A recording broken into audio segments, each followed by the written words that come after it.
Well, hi there, it's Chandra Easton here from StarAstrologyHealing.com. Continuing on with my talks on this ancient land. I've been travelling around Australia and I've been in the Kimberleys, and this is my final little chat about the Kimberleys. I've taken the road north of Broome to Cape Leveque. This is the country of the Bardi Nation.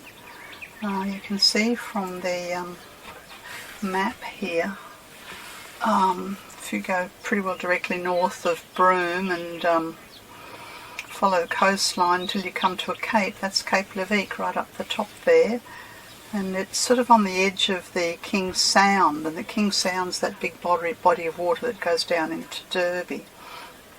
So the road goes basically inland from Broome up to Cape Leveque. It doesn't follow the coast here. As you can see, the coast is pretty wild.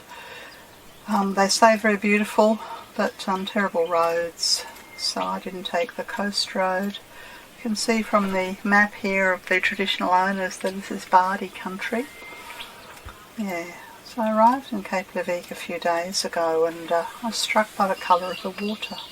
Photographs don't do it justice, just an incredible blue. I don't know what you'd call it, it's an azure blue. And of course the contrast of that with the red land and the red sand. In Cape Leveque itself, there's really nothing but the Aboriginal communities. One Point, I think, is the big community.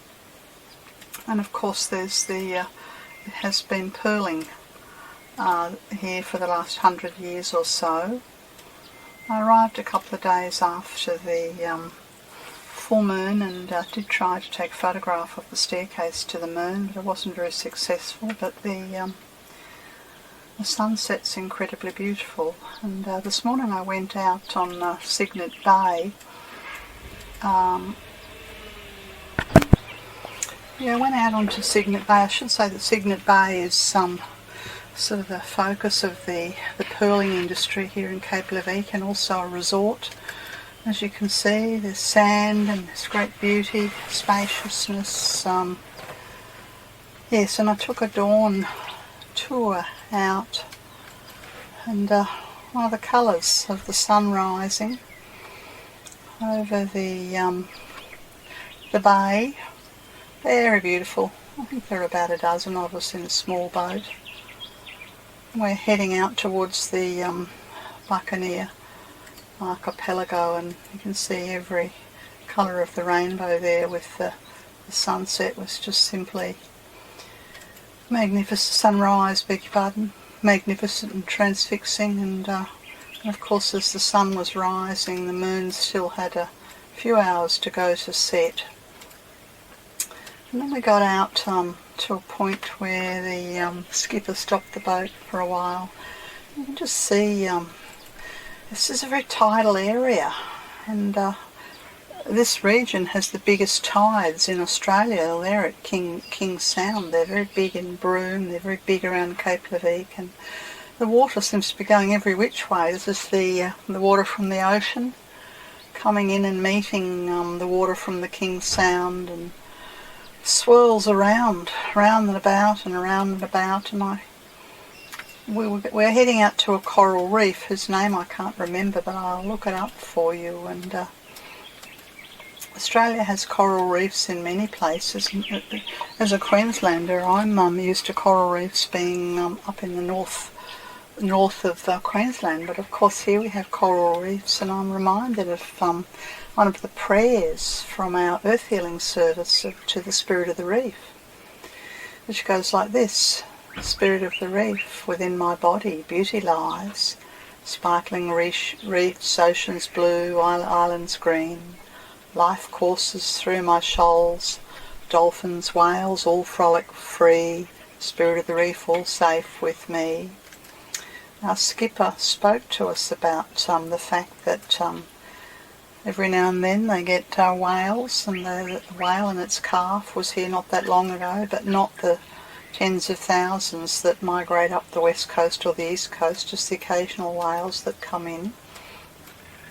I don't know how many islands there are in this Buccaneer archipelago, but There are islands in every direction as you're looking, but we'd headed out to a...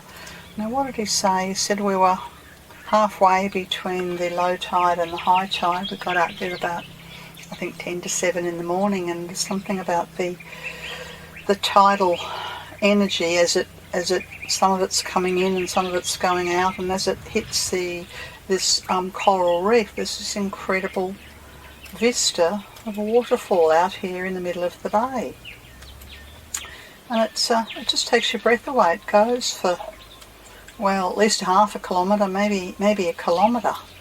And when we arrived at the reef, the waterfall was probably, I don't know, maybe half a metre in depth, and we stayed there for about maybe 40 minutes, I think, and of course the tide was rising, and so the waterfall kept getting larger and more magnificent. It's very shallow, very close to the actual reef here.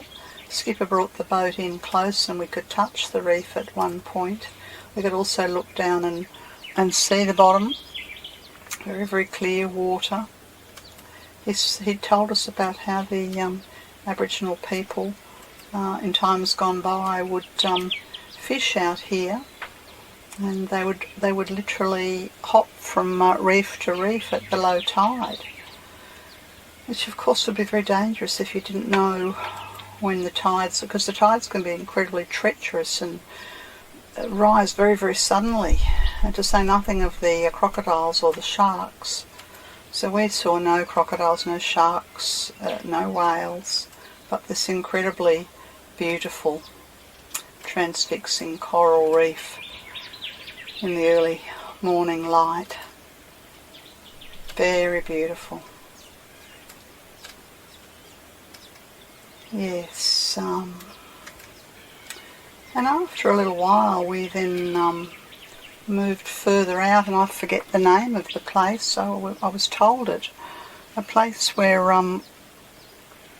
the tide creates whirlpools. Before we got there, we came upon a flock of birds, seagulls, fishing for mackerel. And they were diving and swooping and circling in this very specific place where apparently the local knowledge is that that's where the mackerel are. I guess you'd have to be a person who knows the oceans and the tides and the sea to understand why the mackerel would be there, but clearly the seagulls knew about it.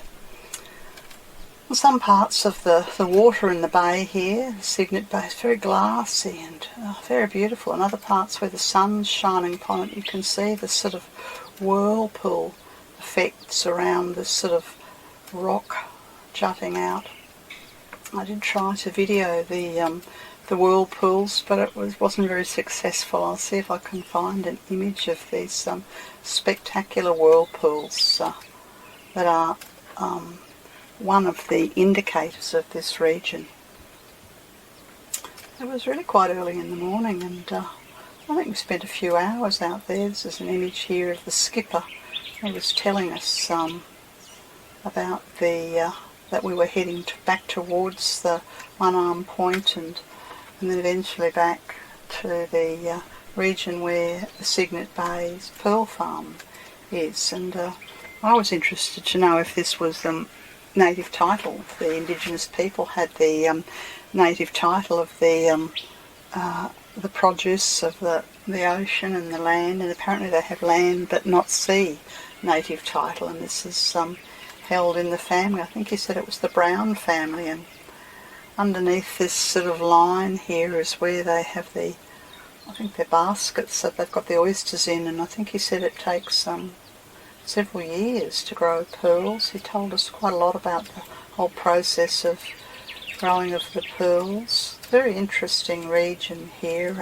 with great wealth and great beauty, and I was very pleased to have been out and to experience the tidal energy and the magnificent waterfall around this coral reef. Anyway, this has been Chandra Easton here from Star Astrology Healing.